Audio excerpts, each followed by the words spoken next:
One other thing I wanted to talk on, man, before we kind of, wind this thing down, man. A couple of buy low, sell high candidates. That's kind of like another aspect of the waivers, I guess you'd say. Anytime during the first of the week, when you're shuffling, you're looking at the fallout of what happened, during the course of the fantasy, games, and your team, you're trying to assess and build it up.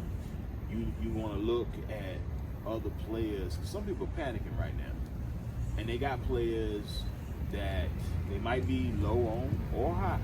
One guy in particular, man, that I think a sell high candidate could be is an Aaron Jones.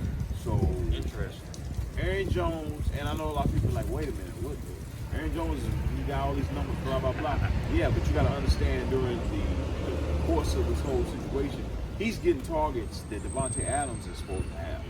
Once Devontae Adams comes back, Aaron Jones is going to be relegated to his basic role that he had been, playing. Check his injury history. He gets at least one nicked up one time a year. Yes. So, and it's going to get cold again, like we already said. Right. And as like I said, right now, he just like he said, he's never went a whole season with that bell cow workload.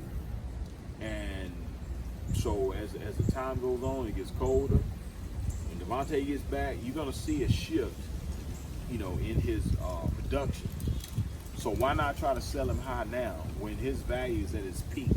It's not gonna get any higher than what it is right now, because Devontae wanted to play this past week, but the coaching staff said nope. It ain't worth it. Exactly.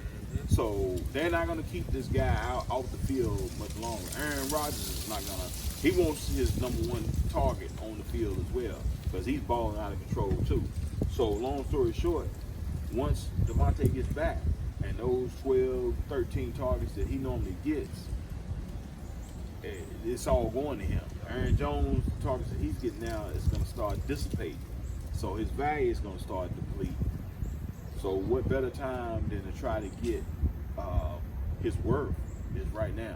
You could for Aaron Jones right now, you could probably get a RB1 and maybe a wide receiver 2 for 1. Yep. Because his value is through the roof right now. Don't never fall in love with your players. They are players, and that's the biggest rule for fantasy.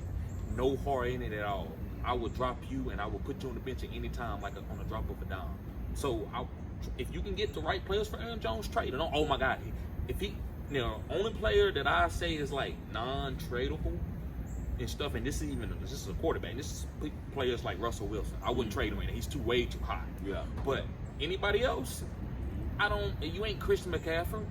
I'm not gonna stick to you, and then all of a sudden week 12, 13. I can have no value in you. I can't use you. That's why I don't like Dalvin Cook. I don't believe he's going to be there all those weeks and be there for me for week 13 in the playoffs. Remember, we're trying to win a championship. We ain't trying to go to the playoffs. We're trying to win a championship.